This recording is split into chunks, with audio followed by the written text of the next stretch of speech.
उनसे हाथ जोड़ करके माफ़ी मांगता हूँ कि मैं आपकी उम्मीदों पर खरा नहीं उतर पाया हूँगा। अस्सलाम वालेकुम बिरादरान अली, मेरा नाम सैयद कैफ हसन है। आप में से कुछ लोग मुझसे वाकिफ़ होंगे, कुछ लोग नावाकिफ़ भी होंगे। पिछले 6 दिनों से मैं हंगर स्ट्राइक पे बैठा हुआ हूँ, जो मेरा अपना ज़ाती फ़ैसला था। मैं अपने भाइयों और बहनों के लिए जो कॉजेज़ और डिमांड्स थी, उसके लिए मैं हंगर स्ट्राइक 6 दिनों से कंटिन्यू कर रहा हूँ। कल रात में मेरे हालात ज़्यादा बिगड़ने के बाद हमारी जो प्रोटेस्ट पे कुछ बड़े भाई और छोटे भाई, इन्होंने जब रिक्वेस्ट किया कि तुम्हारी हालात ख़राब हैं, एक बार नेगोशिएशन के लिए जा सकते हो, उनके रिक्वेस्ट पे हम अकेले नहीं बल्कि 13 लोगों के डेलीगेशंस के साथ अंदर गए और जो भी चीज़ डिस्कस हुई उसको ला करके सब सारी चीज़ हमने अपने भाइयों के सामने पेश की और पेश करने के बाद उन्होंने अपनी रज़ामंदी दी और प्रोटेस्ट को कॉल ऑफ करने का मुझे सजेशन दिया, जिसके बाद वाइस चांसलर मैडम ने बाबा सैयद पे आकर के जूस पिलाने की कोशिश की। उनकी इज़्ज़त और एहतराम रखते हुए मैंने उसको अपने मुंह में तो रखा, लेकिन उसको कंज्यूम नहीं किया और मेरे हालात बिगड़ने के बाद मुझे जेएनएमसी में एडमिट कर दिया गया। मेरी किडनी पे असर हो गया और ब्लड रिपोर्ट्स जो है वो डायलेपिटेटेड कंडीशन को शो कर रही हैं, लेकिन मुझे इनके इंटेंशन पे ज़र्रा बराबर भी यकीन नहीं था और मैं नोटिस का इंतज़ार कर रहा था।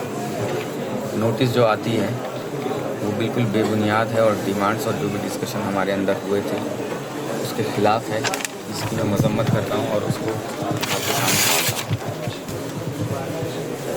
नोटिस आने के बाद मेरे इस चमन के कुछ बड़े भाई, कुछ बड़ी बहनें, छोटे भाई और छोटी बहनें रंज में हैं और सेटिस्फाइड नहीं हैं। मैं उनसे हाथ जोड़ करके माफ़ी मांगता हूँ कि मैं आपकी उम्मीदों पर खरा नहीं उतर पाया हूँगा, जिसके लिए मैं बहुत ज़्यादा शर्मिंदा भी हूँ। लेकिन जो हमसे बातें कही गई कहीं से कहीं वो इस नोटिस में मौजूद नहीं है, जिसको देखते हुए अब ये लड़ाई मेरी ज़ाती लड़ाई हो चुकी है और मैं इस हंगर स्ट्राइक को मैंने पिछले 6 दिनों से कंटिन्यू रखा है। मेरी हेल्थ भी डिटेरिएट हो रही है, रिपोर्ट्स आ रही हैं, वो शो कर रही हैं कि मेरी हेल्थ डिटेरिएट हो रही हैं और मुझे इन्होंने मेडिकल में ही ऑब्जर्वेशन में रख रखा है, इलाज चल रहा है। लेकिन मेरा ये ज़ाती फ़ैसला है कि मैं इस हंगर स्ट्राइक को कंटिन्यू रखूँगा और तब तक रखूँगा जब तक मेरे दिल में, मेरे बदन में, मेरे जिस्म में जान है। और मैं एक बार फिर आप सभी से शर्मिंदा होकर के माफ़ी मांगता हूँ अगर मैं आपकी उम्मीदों पर खरा नहीं उतर पाया। अब मैं किसी से ये गुजारिश नहीं करता हूँ कि आप मेरे साथ आकर के प्रोटेस्ट कीजिए, किसी से गुजारिश नहीं करता हूँ कि आप प्रोटेस्ट को कॉल ऑफ कर दिए। मैं अकेले अपनी ज़ाती लड़ाई समझते हुए मैं इस हंगर स्ट्राइक को अपने 7वें दिन में कंटिन्यू करके इसे आगे ले जाता हूँ।